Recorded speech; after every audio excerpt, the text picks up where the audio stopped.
When I joined the PASS team in the fall of 2022, I started with a caseload of 15 students and went to about 50. Those students come from a variety of backgrounds. A lot of them have different concerns such as homelessness, lack of basic needs, mental health issues, you name it. Our job at PASS is to help bridge that gap for these kids by connecting them to the resources and partners and provide support and services to help them succeed over those challenges so they can finish high school, graduate, and ultimately become successful and contributing citizens in our community. Each of our students has a story to tell. While they don't always have the fairy tale ending we hope for, the story of Aaron Rogers, who is now a fireman at the Carrollton Fire Department, is about as close as you can get. He's the model example for PASS. His story is one about breaking barriers, overcoming obstacles, and persevering in the midst of adversity. And it's been an absolute honor to play a small role in his story.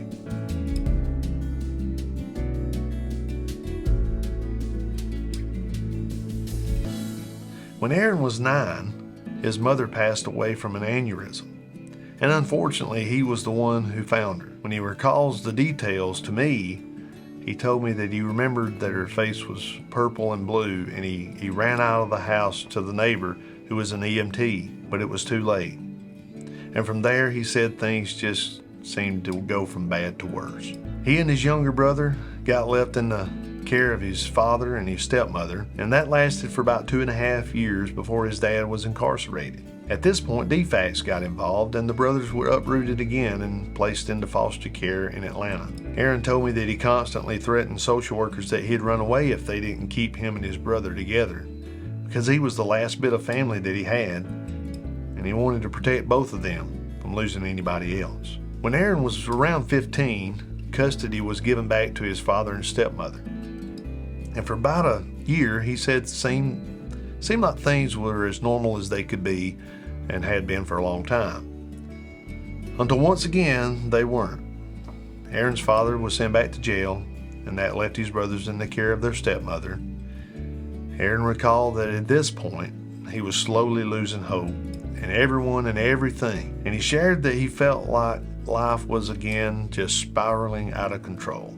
By the time he started his freshman year of high school, he was really in a tough spot. And in a lot of cases, a kid like Aaron could have easily fallen through the cracks, been labeled a behavior problem, and sent back to the system because of truancy. But that's when a school social worker intervened and referred him to PASS. Aaron said he was a bit hesitant to begin with and not totally on board. But like most of us who are PASS advocates, Miss Yates, who was the PASS advocate at that time, refused to take no for an answer.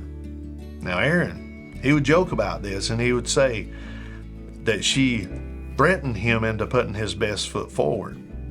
But we all know she just never gave up on him. And through PASS resources, she was able to get Aaron back on track. When I became the PASS advocate for Bowden, I tried to pick up right where Miss Yates left off. I would meet with Aaron on a regular basis, getting to know him, and kept up with his attendance, his grades, and tried to provide a safe place for him so he could share the things that was going on in his life. Maybe even grab a snack, sometimes just to have a quiet place to retreat for a few minutes. When Aaron was at Bowden, he was on the wrestling team, and he earned an appearance at state his junior year.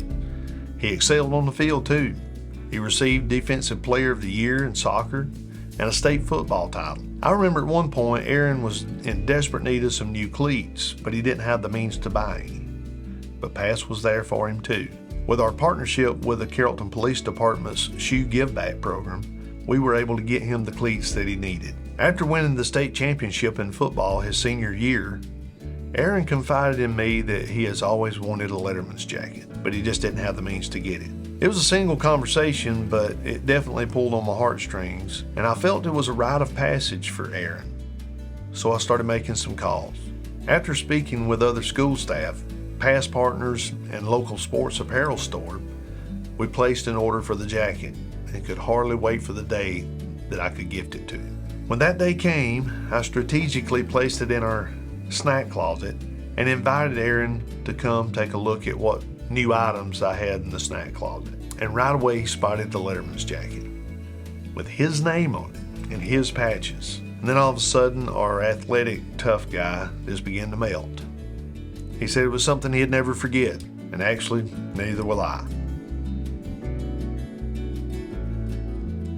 One thing I remember him asking me over and over is why people who don't even know him were so nice to him, why they cared so much. And at that time, it was hard for Aaron to understand. But now that he's on the other side of all this, he wants to do the same. It's truly a full circle moment for Aaron. He actually donated the cleats back to the same care closet for other students. And he says he wants his little brother, who he now has custody of, to be a part of the same loving and caring community that poured into him. He wants his little brother to be a past student. But you don't have to just believe what I say. Take it from the true lead character of this story. Pass was a lifesaver for me. When I was younger, I never thought I'd make it past age 18 without either being in prison or doing something that would cost me my life. But here I am.